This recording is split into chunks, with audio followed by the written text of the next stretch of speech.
Lansing. The only announcement I have, at least, is RTUCTF is kind of done by James. He's leading that, I think, this time around. Yep, he's the main contact. Main contact. There's an event right out there. I don't know if he's got on Twitter. So if you search for RUCTFE, they're doing that on December 2nd over in Baker College, Allen Park.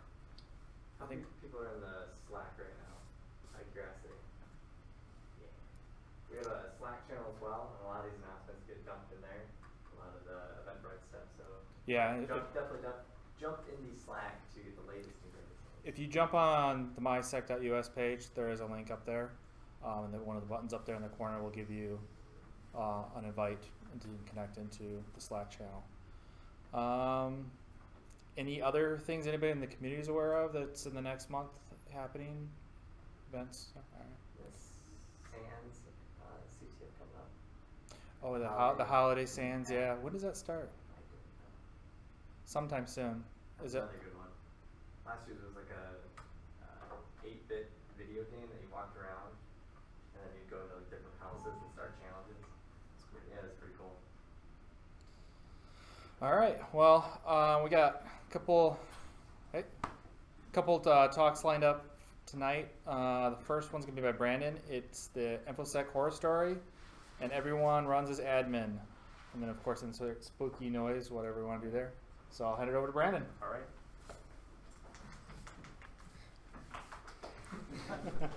All right, good evening, everyone. Thanks for coming to my talk on InfoSec Horror Story, and everyone runs as admin. Insert spooky noise here. Another name for this talk is Understanding Least Privilege on a Modern Windows Workstation. The differences between an administrator and a user in Windows is more than just group membership, and we're going to go into that. Now, before I get started, I guess the name is a little misleading. This isn't a personal horror story of mine.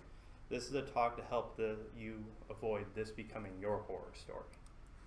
So to start off, removing administrator rights from a network is an ambitious goal. Even if you were able to task it off to another group, and hopefully some organizations that you guys either hope to work for, have done this already. But through the process, there's still questions. There's sometimes delegation needs to occur, and of course, exceptions probably have to be made. But did everyone you work with really understand what an administrator, or rather, what a user can do without administrator rights? So no matter what location that you specifically work in, if you're a desktop support admin, perhaps starting off your career, having that type of understanding will help you answer that question of why am I getting that access to deny message again? The group policy admin is usually forced to make non-admin rights work. If you're in InfoSec, understanding what rights are absolutely necessary and what are the absolutely wrong ones to grant. If you're in the IR side, you can make correct assumptions when looking at your data and detecting privilege escalation points.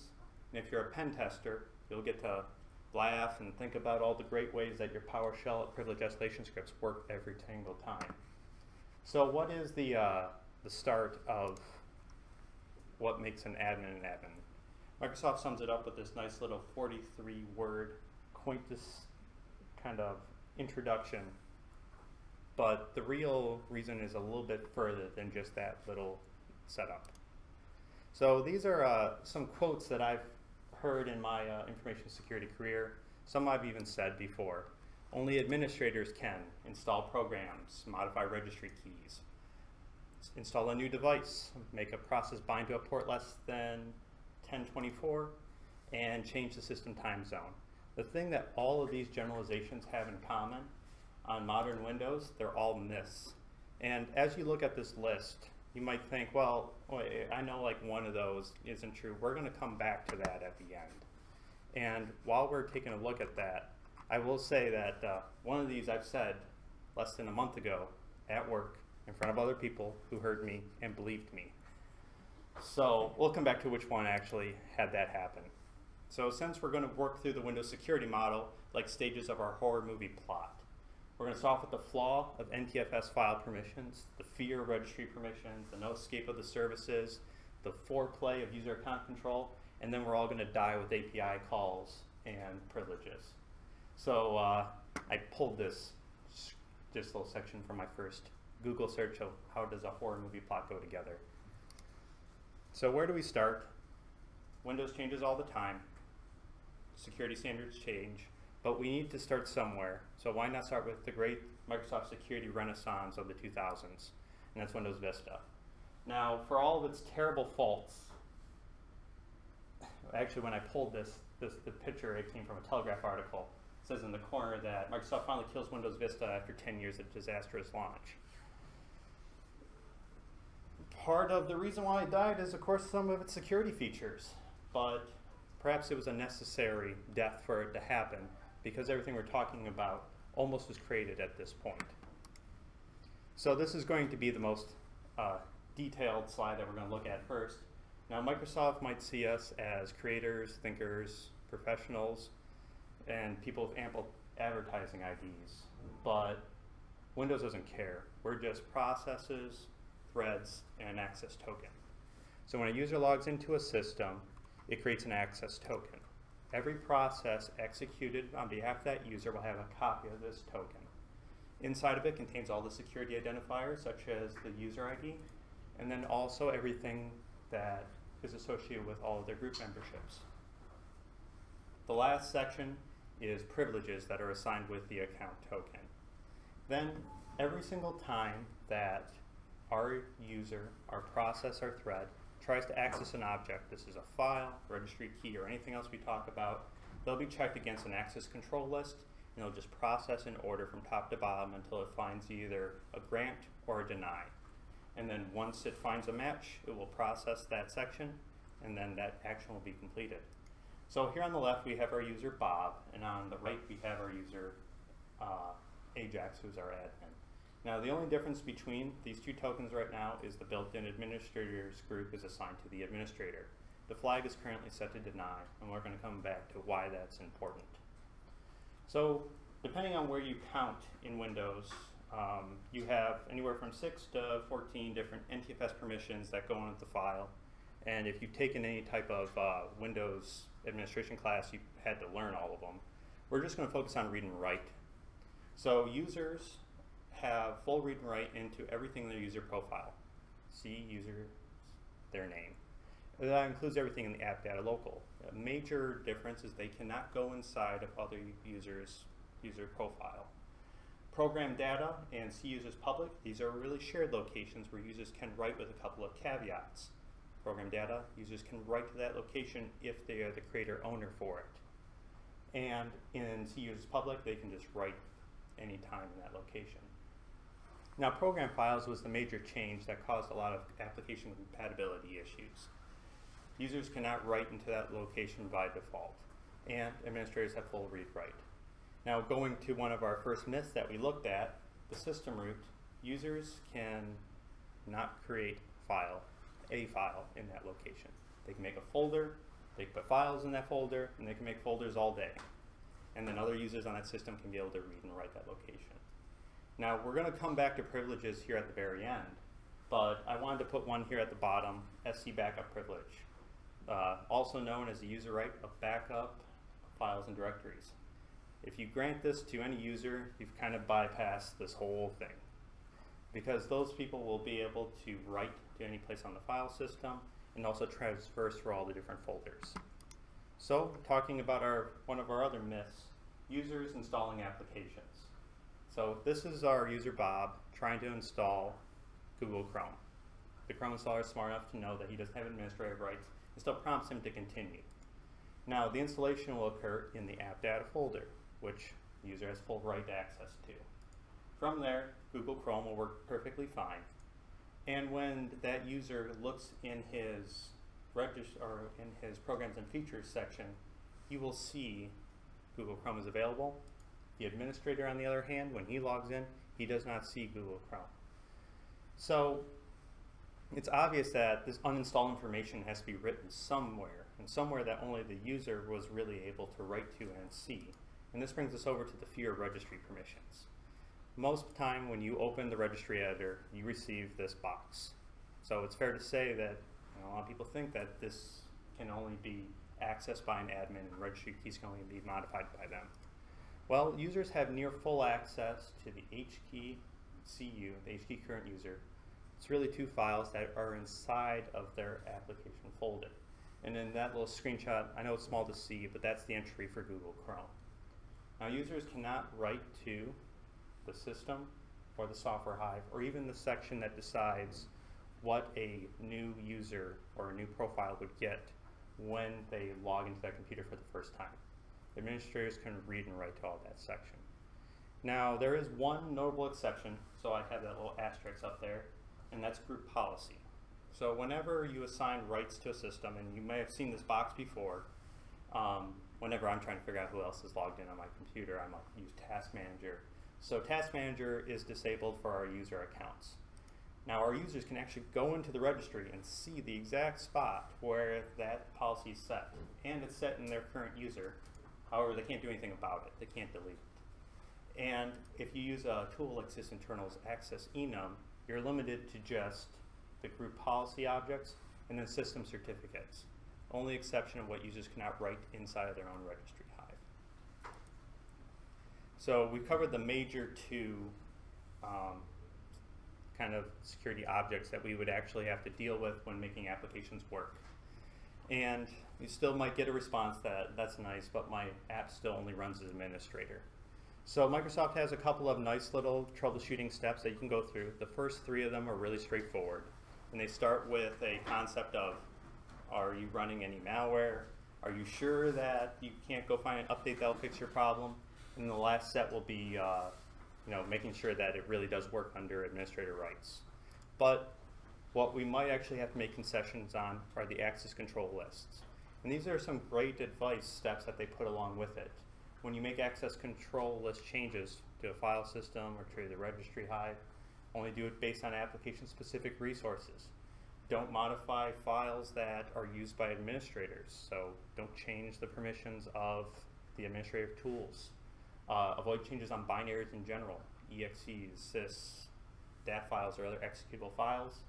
Try to keep your ACL changes to a single standard user. And the last one is use the built-in interactive group object for somebody who's logged into that system. But you might actually not have to even do all that. So in Windows Vista, and continues to this day, Microsoft enabled a compatibility feature that they called their virtualization. And what it does is it redirects writes that are trying to go into the program data, system root, and program files into different locations. And they also do something like that with the registry too. So I thought that, well, on my fresh Windows 10 install, I did my research on, I wonder how many applications I have that are using this. Well, it turns out Microsoft Office, and also some stuff for Windows WMI. So even 10 years later, not every application released by Microsoft follows their own advice. So service permissions. By default, users really cannot create services. And when we think of drivers, I guess you can consider that a form of a service.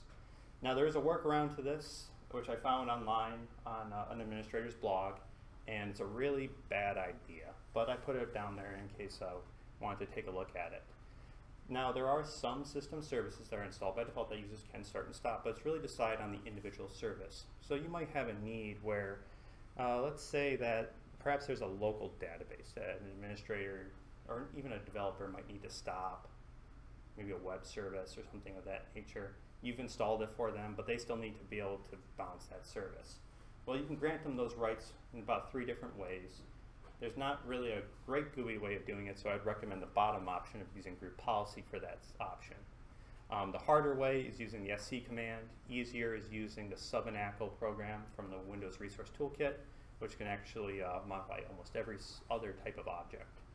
So in our little example right here, we have a creation of a new service, and then using the SC version, we're just granting start and stop control to the built-in interactive group, anybody who's logged in fully on that system.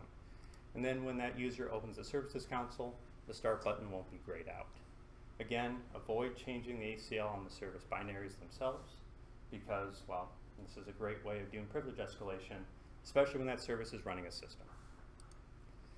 Now, when I heard about user account control, I was in college, and I thought it was sudo for Windows. I was really excited about it. And I thought that it's awesome. I could just be a standard user, and if I need to elevate my process to do an administrative thing, I'll get a new token, and that deny switch on the built-in administrator switches to owner. My integrity level goes up. This is great. Well, even in 2007, Microsoft decided that security feature is not the same thing as a security boundary, and user access control was on the wrong side of that. So while you do get some great features inside of it, so when you're not elevated, you can't do DLL injection in a higher privilege process. A lot of the messaging APIs are limited, but some things still have to be shared for the environment to work. Things like the clipboard, which would make almost no sense if I actually had to use it, and the desktop window, shared memory. And because of all these kind of concessions that are being made, well, there's tons of bypasses to user account control. This is just one GitHub site that posted 41 different techniques. 13 of them still work on the latest version of Windows 10. So what should we do with user account control? Well, still the worst thing that you can do is turn it off. There's a bunch of other things going on under the hood that isolate some other processes that still protect you better to just leave it on and in the default mode. Now, if you want to move a little bit better, and what I found in other organizations is you have your users run as a standard user account, and if they need to elevate, they use a completely different account. Now, you're still sharing resources, as we said previously, but it still overall is better. The absolute best option, though, as recommended by Microsoft, is to switch accounts. You select a little option in the bottom left for not sign out, but switch accounts. You completely log off, and you log in as that other one, and then you use that for your privileged action. You can still return back to all your previous running processes after you're done. So when we think about user rights and privileges, we're usually limited to, well, rights and privileges. And this is where users really have the least amount. By default, you only have 5. And that includes things like shutting down the computer, undocking the laptop, changing the time zone, as we talked about earlier. Administrators, on the other hand, have 20 by default. And you may have to assign 1 or 2 of these to get your application to work. But if you want to avoid a guaranteed horror story, do not assign any of these. And just from top to bottom, the first one being debug programs. My personal opinion is no one should have this right. But It's fine. It's fine. so you allow anybody with this right to be able to open other processes with the purposes of reading their memory and doing more nefarious things with it. Probably the next worst one I would rank is managing the auditing security log. So you can then change the auditing policy of the system, but I think it would be worse to like set the auditing way too high and blow out the SIM and the log with this. And of course, this person with this right can actually delete all the logs on the system. We talked about device drivers. That's the right that you can assign to allow somebody to install device drivers. Users can install devices. The driver's already present on the system, they plug in their device, it will work. But if they need to put a new driver on there, they need this right. We already talked about SE backup privilege. And then the last one is impersonate a client after authentication. This talk is really focused on the workstation, so this doesn't really have a whole lot of place in it. Other ones that are a really bad idea are the ones that aren't assigned to anybody by default. And I have a list down here at the bottom. Act as part of the operating system is another one that's almost as bad as debug programs, lock pages in memory, and create a token object. So don't do any of those. All right, back to understanding least privilege.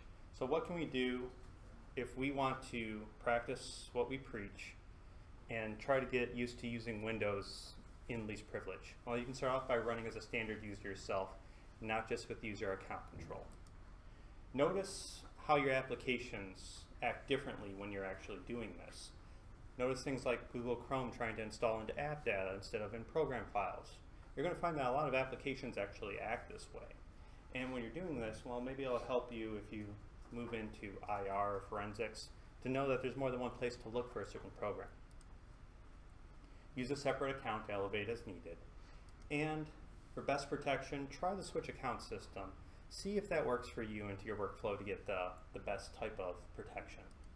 And last, if you are actually having to implement this in an organization, it would not hurt to ask your application developers again, is there any way that this app can not run as admin?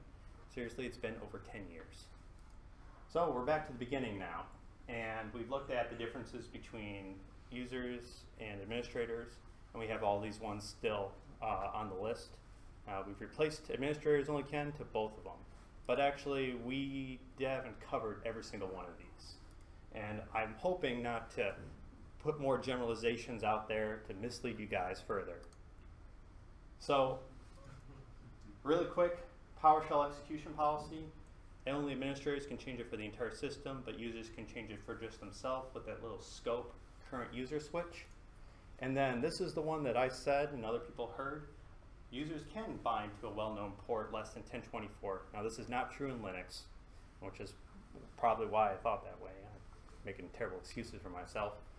However, they cannot change the default Windows firewall policy. All right, thanks everyone.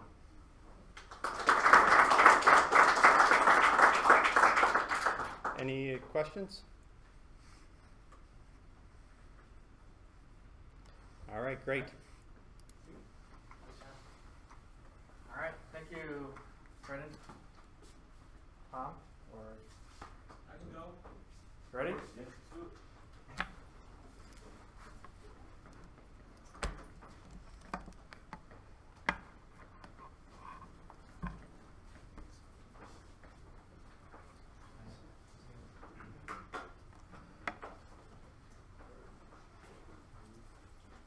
How's it going, man? Good. Good. How you doing? Good, how you doing? Doing all right, man. All right. Hanging out. Choose a second there.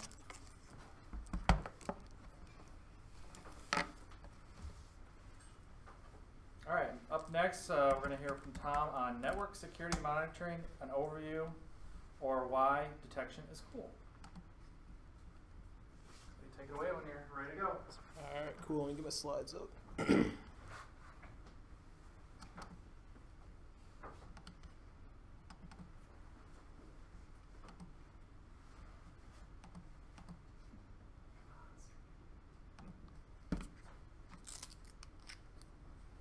Let's find out if this thing's gonna work.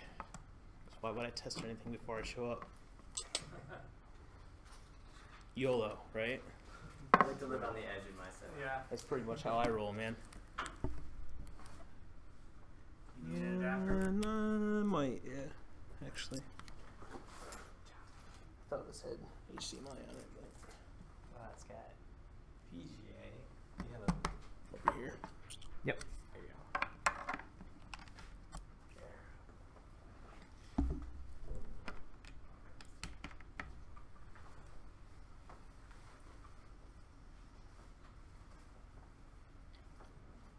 Maybe.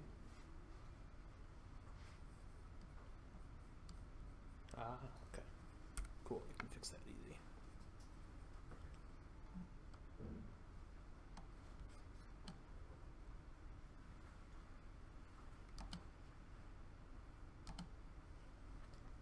Yeah, alright, cool, it's gonna work.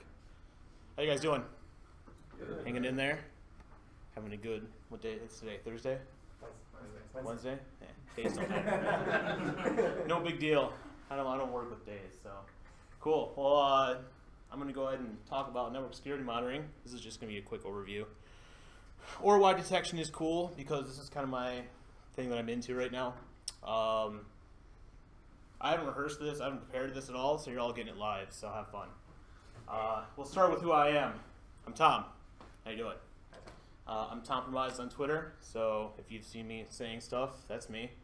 I've got two Daves lurking behind me there, because they're creepy like that. So a little bit about me. I've worked in IT since about 2007. I started in Geek Squad, and then worked up from there doing more and more cool stuff.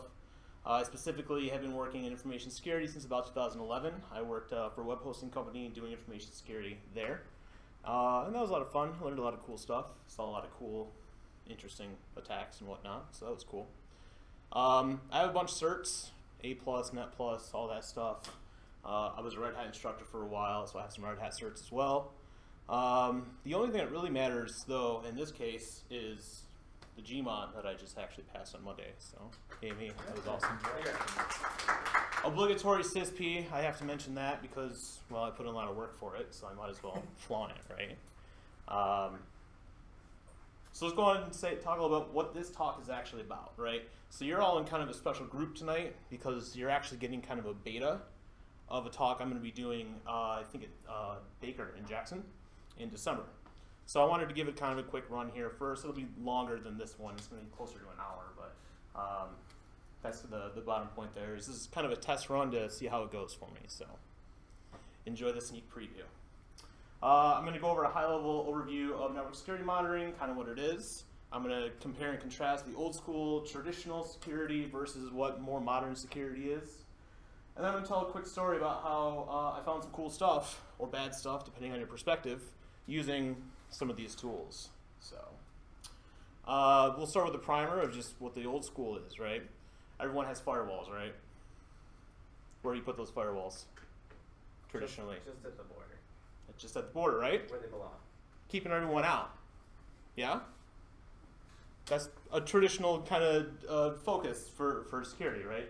Traditional security is real heavily focused on preventing the bad guy from coming into your network, right? And so you put up your firewalls, you put up your WAFs, you put up, you know, all the stuff on the outside to harden the fort, right? And then no one's ever going to get through your prevention at that point, at all, right? Focusing on network perimeter, this is also kind of focused on what's referred to as like service-side attacks, so HTTP, RDP, SSH, right, port scanning, all that stuff, and NTP. No, nobody. Network News Transfer Protocol, because that's abused all the time, right? That's an inside joke. Anyways, so this is kind of what we're looking at with the old school, traditional security setup, right? We're going to talk about the new steez, though, the new style, which is our looking at kind of what's happening on our network, right? So the problem is that the old style will fail. How many people have had antivirus not flag something that was bad, right? I see people laughing and chuckling, all that, right? Prevention fails. It does. It absolutely can and will fail. It's just a matter of when. So that's where we start looking at monitoring and detecting the bad stuff that gets in, because we know it's going to get in, right? So we kind of want to know when that happens. So we're going to look to monitor, detect, and alert on bad stuff, because prevention will fail. And we typically see advanced adversaries at this point using more client-side attacks. And that's where we're seeing a phishing email come in with, you know, a link. Oh, click here to, what's the recent one with Netflix right now? Something about your Netflix account has been suspended, click here to fix it, right? Well, I gotta click, I need my Netflix, man. A lot of the common ones I see, things like invoice spam and weird attachments and that kind of stuff. Well, you know, the email system filters that stuff. In theory, yeah, but that's a preventative control that fails. Email filters don't work on links, typically. So you have your adversaries are using more of these client-side attacks. And why does that work? Because it requires human interaction. Humans can continue to be one of the weakest links in security, if not the weakest link. And they know that. Your adversaries know that. So they're taking advantage of that weak link, and they're sending out stuff that's going to entice people to click. And then next thing you know, you have a system that's popped. It's downloaded some kind of payload. It's running. Suddenly you have outbound C2 connections going out to, you know, the server that the bad guy owns. And then from there, they can continue to gain access to that particular system they're on. And then, you know, who knows from there. The next focus from that point is lateral movement. I have a foothold on this system. What am I going to do next? How many people still run as admin all the time, right? Admin pops something like that, it's not a good day. So you want to alert on this kind of stuff, right? You want to know if somebody downloads something funny and all of a sudden you have a bunch of outbound connections coming from that system. Security Onion, how many people played with that? A few people? Okay, cool. I'm really big into Security Onion right now. That was kind of part of the SANS class that I took. They talk a lot about that. And I'm utilizing it myself right now in our network to kind of see what it does, how it works, what it finds. That's where I'm going to get into my story here in a minute. You know, some tools that come on Security Onion, Bro, Squeal, Suricata, Snorn, all that type of stuff. That's the thing that I really like about Security Onion is literally all the tools that you need to do this stuff basically already exist in that package. It's referred to as, you know, the Kali for the blue team, basically. And I agree with that 100%. I set up, you know, sensors with it, and then a central server for all those sensors to talk back to. And I mean, it was really super easy, if I'm completely honest. So that brings us into kind of the real world talk. So this is actually an example of some stuff that I found using these tools. So we put a sensor out, and this turned up within about 45 minutes of me deploying my first sensor. I put a sensor out there, literally fresh, brand new sensor, connected it to the server, and sat and watched. And within 45 minutes, I had this hit that I highlighted actually with the red dots up there. And that one caught my eye, and I'm like, this seems really, really strange. What's going on with this? And so, of course, being the curious type, I decided to dig into it further. And this ended up being C2 communicating outbound from a compromised system on my network. Less than 45 minutes, and I found that. Plus all the other stuff, right? Like, I need to grab a Snickers because I'm going to be there for a while fixing that. So to me, that was really, really cool. Suddenly, out of nowhere, everyone thinks everything is fine, and I'm like, yeah, no, we got stuff to do. And that's one of the things that you need to do when you're taking a more modern security approach is you need to assume the compromise, right? At the end of the day, unless you can prove that you're not compromised, you're compromised. So go find it. That's where hunt teams come in. That's another show. So I found this thing. We started doing a bunch of digging into it and found out that, long story short, someone had downloaded something that they thought was from their boss, and they clicked on it, and they got this. Document is protected. Says to open the document, basically, you can't see it right now. You need to click this enable editing option, and then once you do that, enable content. And then you can view the protected document because your boss protected it. No. Macros. That's the thing that's and again, talking about the human factor, right? This person went through and did this. They followed these steps to enable macros and launch a payload on themselves. We were able to dig into a little bit of what this actually did, and it fired a PowerShell script that just did all kinds of not good stuff you definitely want to see. So again, the end user followed these steps and did this. There's nothing under that, of course. That is literally the document right there. So tricky stuff. Further learning, Sec 511 course was really, really good. I recommend checking that out if you get the chance. Also this book, Richard Betlick, The Practice of Network Security Monitoring. Anyone buy the Humble Bundle, the recent hacking Humble Bundle? If you did, you have this. Read it. It is awesome. I'm unfortunately only about halfway through it right now, and already I'm like, this is great.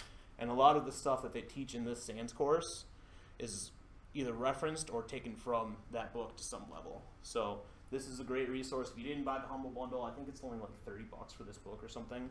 So it's completely reasonable, and it goes into significantly more detail than obviously I can cover in 10, 15 minutes, whatever it is. So I definitely recommend that if you want to dig more into kind of like the network monitoring, forensics, all that type of stuff. So with that, that's all I have. I'm happy to take any questions. If we're pressed for time, I am on Twitter @Tompromised, so you can always hit me up there. I'm happy to talk to people, and it makes me feel warm and fuzzy when people follow me. So with that, questions? So how long it takes to set up all your sensors? Actively deploying it right now, actually. It doesn't take long, though. What I'm looking to do is actually have a standard image that I can deploy, because we have a few various kind of points that we want to look at. So what I'm trying to do is establish a gold image, basically, that I can throw out onto the network everywhere, and then have it report essentially back into either my main server or into our Elastic cluster, or probably more the Elastic cluster. That's a suite. gives us a lot of power to do cool stuff. So it's still actively being deployed, but we have a huge network that we have to spread it across. So initial setup on the one, 15 minutes maybe. So it's that's why I like it, is because like literally boom, you throw it out there and suddenly you have an idea of what's happening on your network. And I mean it's hugely powerful. You know, snort rules, suricata, all that type of stuff. You can customize it to whatever you need it to be. So you can set up your own rules. You can set up honey tokens for like exfiltration that'll trigger if something comes across and it's your custom token. It'll send you an alert and you say, oh, that was buried in a database that no one should be looking at. What's going on? And that's what you're ultimately trying to do with kind of like the modern security, is you're trying to stop the adversary before they reach their goal. That's what your end goal is. That's the win, is you stop the exfil. Yeah. I'm currently studying for my A+ certification. Awesome. And then afterwards, I'll do my network. Hopefully, get my CSA. Yeah. Caswell. What's your advice for the exam itself? So A+, I actually did back in 2005. Yeah. So I don't know if my advice still applies. I mean, like, just Generally speaking, what I personally do when I'm doing certifications, that's my main education, right? I haven't done college really, or I took some classes, but nothing formally for this. I've done mainly certifications, and I've done the SAM stuff, which is certifications, but classes as well. So for me, I'm a bit of an autodidact, so I kind of can teach myself. Okay. When I did A+ specifically, I read the book, and then I went through and I did practice exams, and when I wasn't getting something, I would go back and reread the section or dig into some other details that could potentially answer my question. And at the time when I was doing A+, I had, computer parts everywhere. I mean, strewn about, everyone was giving me their old computer stuff, and I was like, yeah, I'll totally take it because I'm learning how to do this. So that's really how I did it. And I would go through the practice exams that are typically in the book, and the book I was using had, each chapter had like a 10-question quiz or something. I'd do those and then go back and do them again and kind of see how I was doing. And then when I bought my vouchers for it, I had access to a big test bank. So, and that's how I typically do all of my certifications: A+, Net+, Security+, CISP, some Red Hat stuff. I don't know. I can't keep track of it anymore. So, does that answer your question? Yeah, it does. Perfect. Awesome. Anyone else? Cool. Well, if you think of anything, feel free to reach out to me. I'm happy to chat with you. Thanks. There you are. Thank you, Tom. Yeah. Up next, we have What Can GRC Do For You by Brian.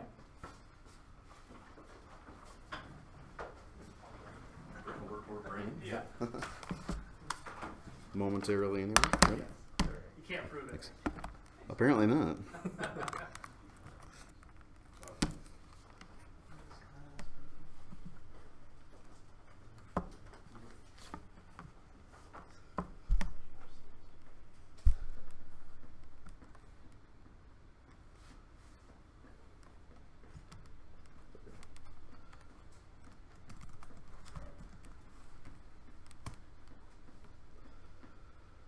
Oh boy, apparently. Okay. Oops. Let's go back. All right. So, as Jed said, I'm Brian Martinez. I work here at Michigan State University. I work for MSU Information Security on the GRC team. I've been here as an IT worker for, 17 full-time years. I've been here since I was a student in '97, so I've been here for 20 years. I've seen a lot of changes come through with Central IT, which is where I spent most of my time. I did spend 2 years in internal audit, which was a pretty interesting gig, and that was before I came over to GRC. So really, internal audit was kind of my entry point into InfoSec. I know there's been talks in the past about how there's not really a traditional path to get into InfoSec, so that's what it was for me. Prior to doing this kind of stuff, I was a sysadmin, Linux, Windows. I did desktop administration. I guess really that's about it.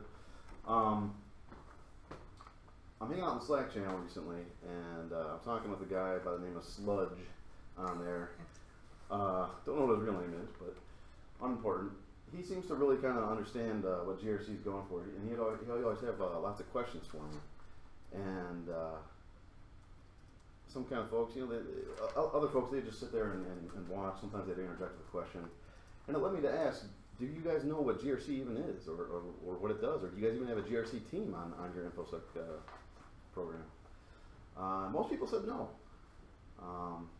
And so that's what led me to talk about this. GRC here at MSU is incredibly encompassing. I could easily talk for an hour on this, but obviously this is lightning talk, and I'll try to keep it as high level as I can. I'll get to this again later, but if you have any questions for me, you can reach me at brm@msu.edu. Of course, I'm on Twitter as well, brm_MSU. And so, I have also not practiced this talk, so we will... that's why it's a lightning talk. That's right. We will go for it. Yeah. So GRC, Governance, Risk, and Compliance. What is it? This one I had to steal off of what's called the Open Compliance and Ethics Group. And they're kind of the ones who arguably invented the term GRC. So what they say is GRC is an integrated collection of capabilities that enable an organization to reliably achieve objectives, address uncertainty, and act with integrity.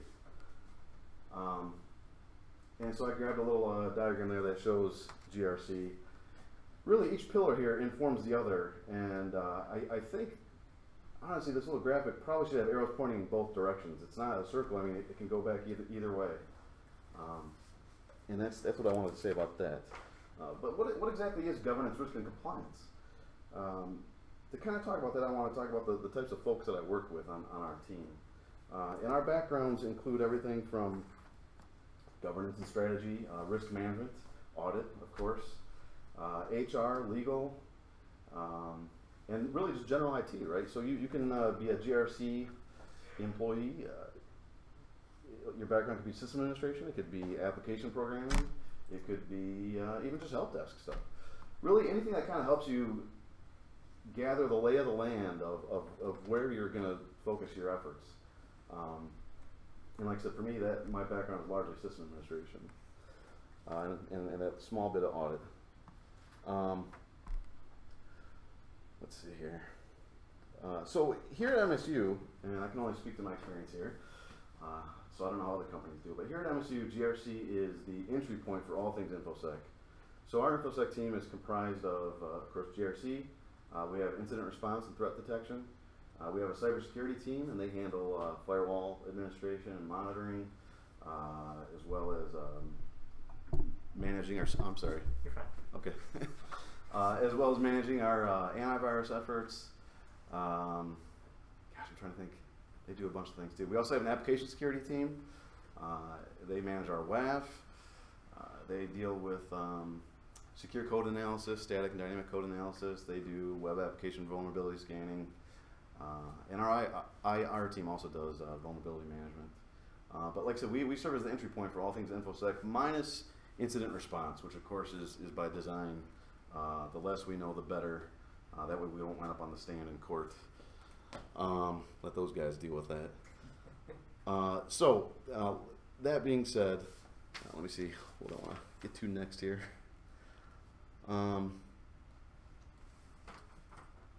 The other thing we do for our team is we kind of organize our communication strategy. So, for example, if we're doing vulnerability management and we've scanned a particular group or we've scanned a portion of campus, we'll be the ones reaching out to that team and saying, hey, we found a bunch of vulnerabilities. Let's talk about how you're going to remediate these things. And we'll communicate that game plan upwards to the CISO so that everyone knows what's going on. So let's talk about governance. To me, governance is probably the most encompassing part of GRC. You'll kind of see by my slides here in the future that there's very little to talk about in the other ones, but this definitely isn't the weightiest one. To me, that's compliance, but I'll get to that shortly. So governance for information security here at MSU, as you can see, we set and deal with big P policies and little p policies. And what I mean by that is a big P policy would be something that has to go in front of general counsel for review, it has to go in front of the president, it has to go in front of the board of trustees, and eventually it's going to require someone's signature, namely, the president and the board. Once that's been signed off upon and it's enacted on campus, it's something that's published and distributed far and wide, and we expect everyone on campus to comply with that big P policy. So examples in your organization might be something like an acceptable use policy or an institutional data policy. And generally, as an end user or a customer at your organization, you're gonna be signing that yourself. You're gonna either put your initials on a piece of paper, or you're gonna sign something electronically, or whatever the case may be. The little p policy, that is sometimes, I imagine this happens at most organizations, you kind of have like these word of mouth policies, like, oh, you can't do that. Well, why can't we do that? Well, because so-and-so said. Well, yeah, right. Well, where's that written? No, it's not written anywhere, it's just the way it's always been. But really, ideally, your little p policies are things like your security standards, which I have next here. And maybe your security standard will lay out something like, if your system's going to be on the internet, you have to have antivirus, and you have to have central logging, and you have to have vulnerability scanning and remediate all 4s and 5s. And you're ideally going to have that documented somewhere that you can point back to. And that's your little p policy. No one has to sign anything, but it's understood that you have to comply with it. So moving on to the security standards, like I said, we kind of have an overarching security standard here at MSU, which we have based largely upon NIST 853. We basically took the top 30 risks and we've published them and said, hey, this is we'll say the promised land of security. You do all these things on your systems, and you're really good with us. But as you can imagine, here at MSU, we're basically a small city, and we have dozens of businesses that we have to manage. And my team's in charge of managing information security for all those businesses. So, let's say, so for example, we got a power plant here. Obviously, the goals and mission of the power plant is going to be different than the goals and mission of comm arts and sciences.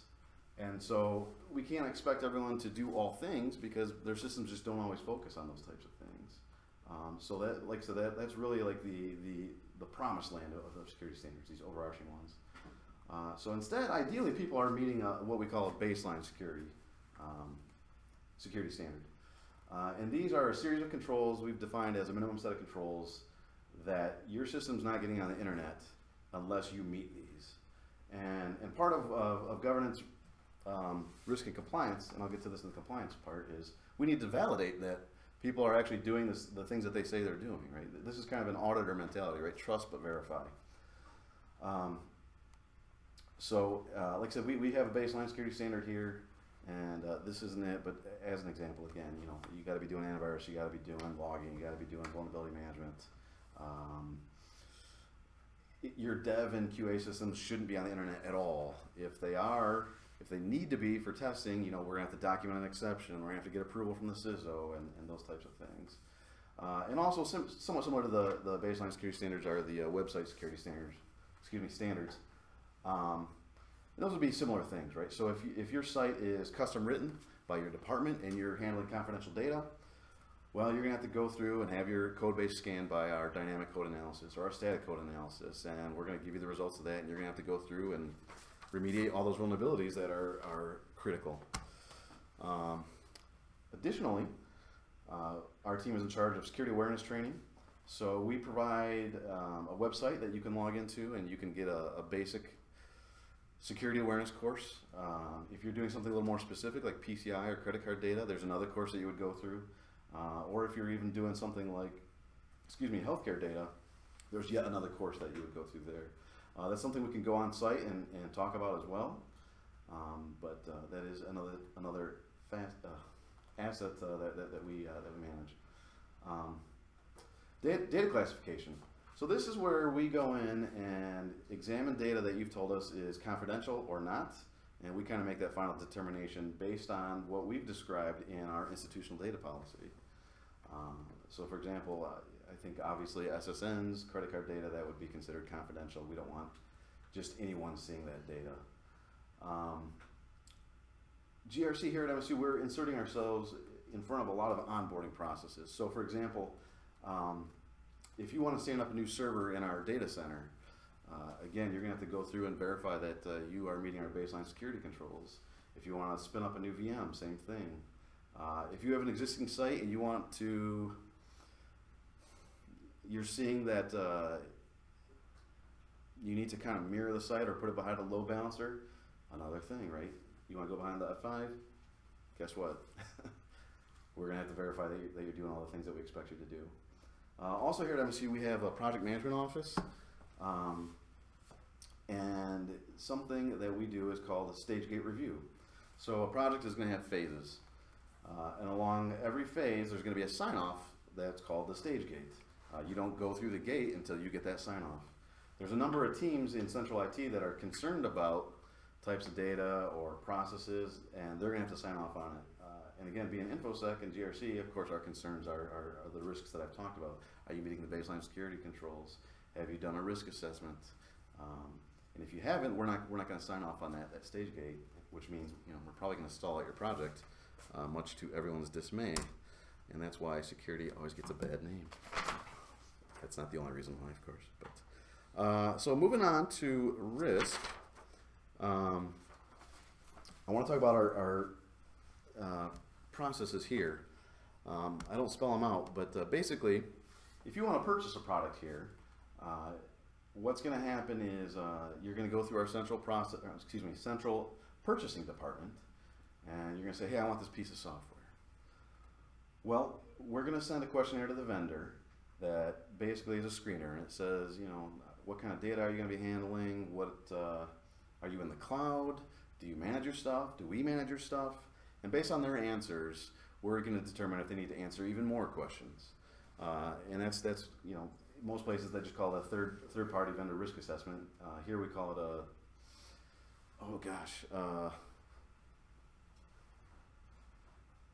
SPSA. Oh my gosh, I'm blanking on the name, and that's because I'm standing in front of all of you. Anyway, but like I said, a third-party risk assessment. In what we'll ask in those third-party risk assessments is, what do your security controls look like at your company? What do your physical controls look like? Do you have any lawsuits pending against you? What do your financials look like? Will you let us audit you if necessary? Oh, that's fun. And based upon the answers there, we inform the customer of risk. And this is largely an informational process. We basically say, hey, their controls aren't any good. This is pretty high risk. You might not want to purchase this. Of course, they can choose to do so, but then we've documented that we've informed them. And when something happens, the onus is going to kind of be on them. There have been very few times where we've just had to say, their answers are terrible or their controls are non-existent. We're putting our foot down. You cannot purchase this. I'll get to you afterwards. So assuming you've moved on from that process, you now own the product and you're trying to implement it. And that's the next part here. And we call it an application security risk assessment. And that's basically, you're going to implement this. You're dealing with maybe confidential data. What controls do you have in place? So we're going to need to see data flow diagrams. We're going to need to see network architecture. We're going to need to do a data classification of everything that you say you're handling. Is it really confidential? Is it not? And then we're going to give recommendations on controls. Okay, we need to block this port no matter what. Generally, this is invoked in a project. And if someone says, hey, I don't want to do this, well then guess what? We're not going to sign that stage gate, like I said, and that's going to stall the project again. Occasionally this happens outside of a project, and they're of course free to ignore our recommendations, but again, that's going to be documented and reported upwards. And then the last risk assessment that we do is called an environmental risk assessment. And this might be where we just go to your data center here on campus and kind of take a look at your security controls. My goodness. Gotta keep you up to date. Yeah, I guess so. And so, like I said, we'll examine environmental controls. Do you have fire protection? Do you have motion detection? Those types of things. In a couple of cases, we've had to go external to look at an environmental situation, and in those cases, we'll look at their physical controls as well. But in those cases, we'll also look at what does the crime report say for buildings around this area or companies around this area. What do you have insurance? You know, we'll ask those kinds of questions, and of course, we'll inform the risk there. And then that leads me to what, like I said, is our weightiest area. And I didn't put any bullet points on that. Great. So, so compliance. Like I said, I see this as our weightiest area because, especially here at MSU, we have concerns in PCI, like I said, which is credit card data, PHI or HIPAA data, your protected healthcare information. We have NERC SIP, power plant stuff. We have FSMA for the what is it? The facility for rare isotope beams. They need to meet some federal standards, and we need to concern ourselves with that. We have FERPA data. That's your student data, so we need to protect all student data. You can't just be handing out someone's schedule. And of course, there's always new things coming along.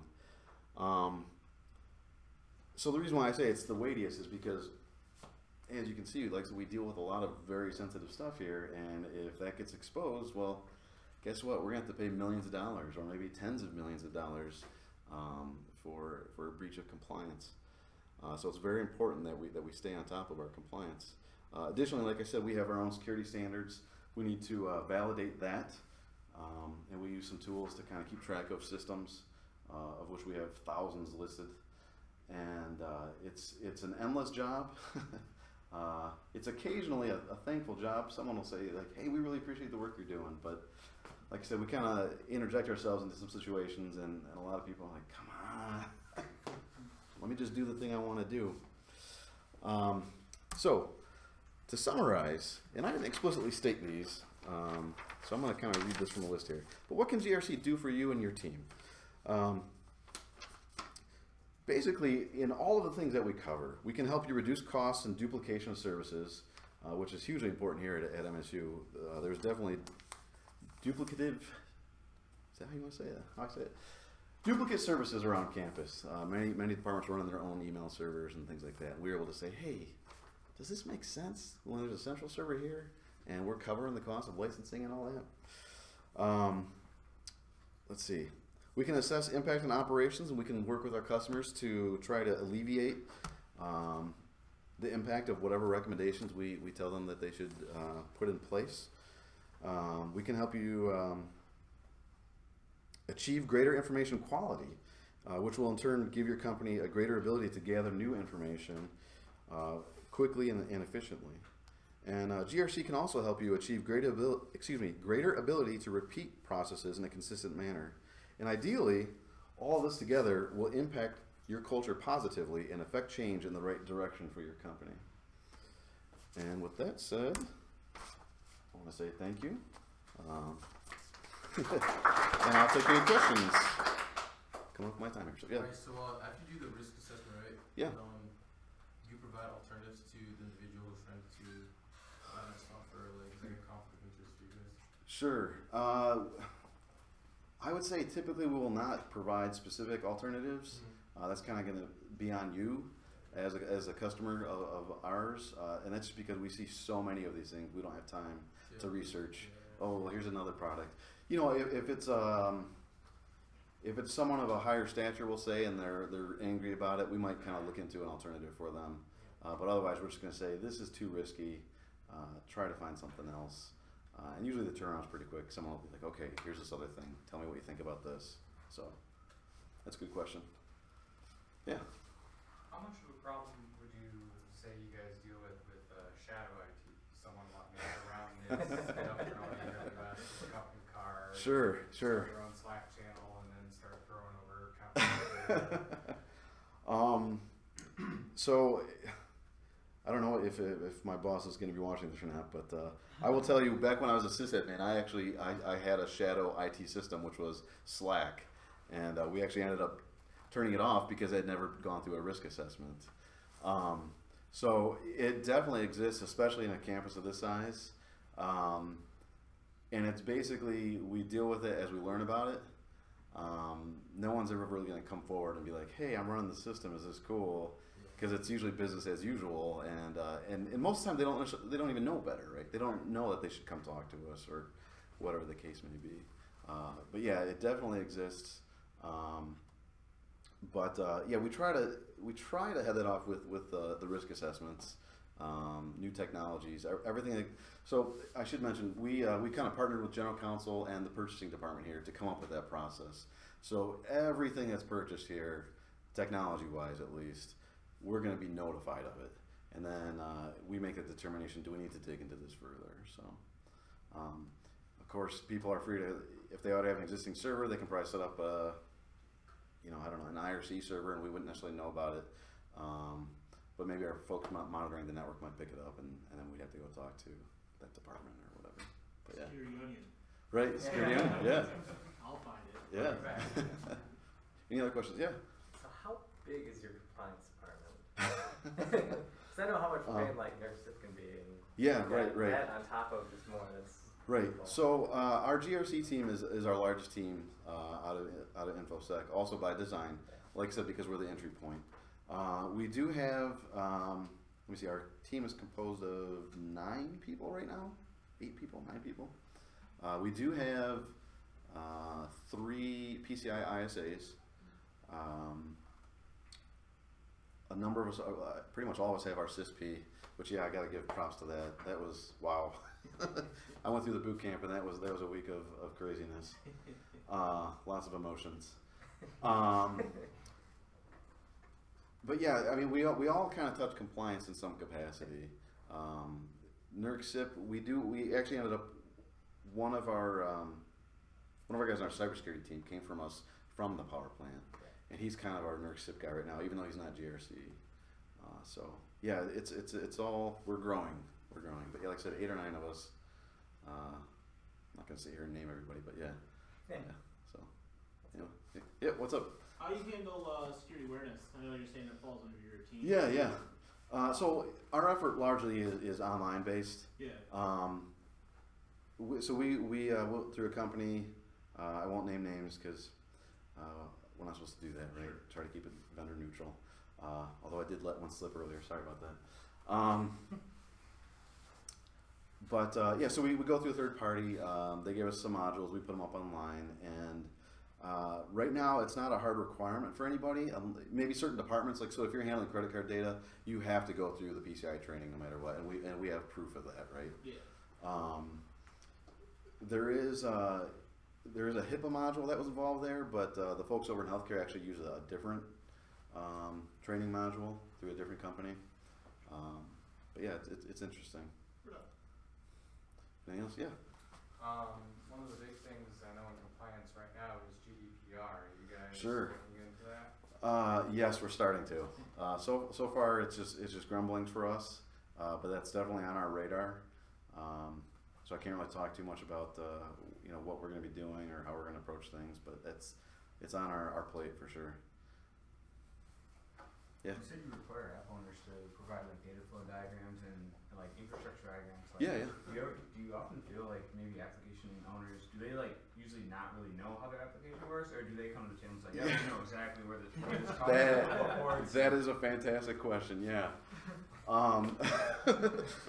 It's a mixed bag, honestly, right? It kind of depends how involved the person has been with the application. Sometimes, some teams, they manage hundreds of applications, and it's their job to just basically stand them up, and they don't know all the intricacies of everything. And that's when we kind of got to work together and dig down into that.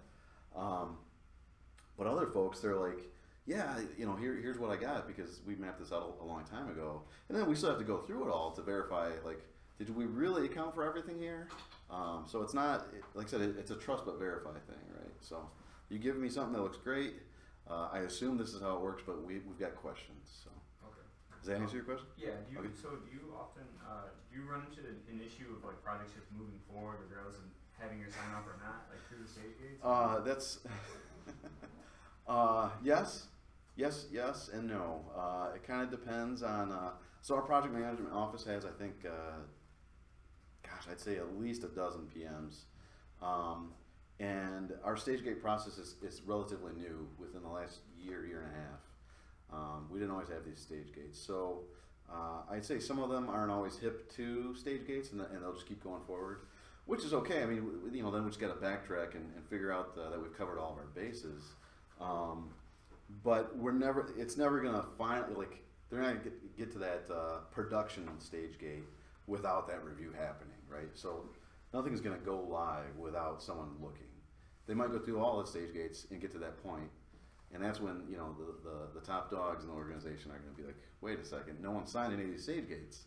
We gotta go back and look at this stuff, so, yeah. Do you find it difficult to work with the people, for example, like in the power plant, to say like, hey, you need to adjust some of the things that you've done for the last, you know, 20, 30, 40, 50 years. Right, right. You need to bake some security into it. So, yeah, I mean, culture is a big challenge, right?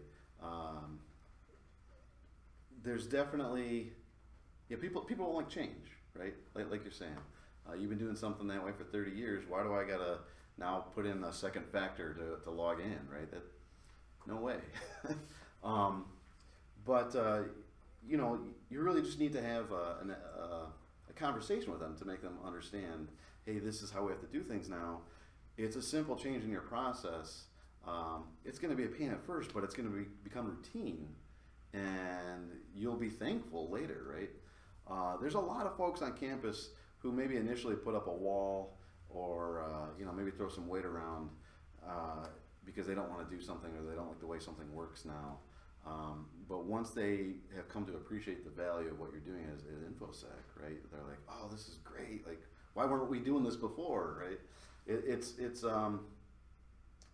you know, I imagine a lot of organizations are that way, right? There's an ingrained culture of doing things a certain way. And so it's really kind of managing expectations and communicating effectively. So you said, within kind of the last year, that's when you were inside your teeth, right? Yeah. You said that the breach, you know, data breach that happened, would you say that really helped? Or would you say that, you know, people were kind of already bought in to the security program before that? So you're getting me in murky waters here where I can't talk too much about it. But I would say that it did help affect change positively, right? Security, you know, and I think a lot of organizations, security is always an afterthought, or we'll get to it eventually, or whatever the case may be. And now because of that, it bumped up the priority of a lot of our projects and things that we want to accomplish, and so there's a lot of buy-in across campus now for dealing with that kind of stuff. So, like I said, there's some stalwarts here and there, but it's just a matter of effectively communicating, and you'll get to that point. So, yeah. Anyone else? I know I'm way over time here. I'm sorry. You're good. Oh, okay. For I have a university background, so Sure. one of the things that security-wise in your department that we had to deal with quite a bit was it's easy if a project is federally funded or Sure. has some other funding because that comes through you and you can say you would be security requirements. Yes. So what are you doing for faculty who have discretionary projects or student projects to make sure that they're meeting their HIPAA requirements, or if they have another requirement they need to meet? That's a great question. I don't know how to answer that well. Honestly, those are areas that we're moving into that we had not been in before. So it's really a matter of learning about them and then reaching out and kind of, if it's something new that we've never dealt with before, we're going to have to kind of comb through the standards and expectations and help them get to that point. Yeah, the faculty outreach piece specifically is something new that we're getting into. The last couple years have really been, let's just focus on the university as a whole. But like I said, we're starting to interject ourselves into these new processes, right? So yeah, you're getting new funding, you're going to be doing this new thing. Okay, we got to talk. We're not, like I said, we've not done a lot in that area, but it's coming, right? So, anyone else? Thank you very much. All right. Thank you, everybody. Thank you. Yeah.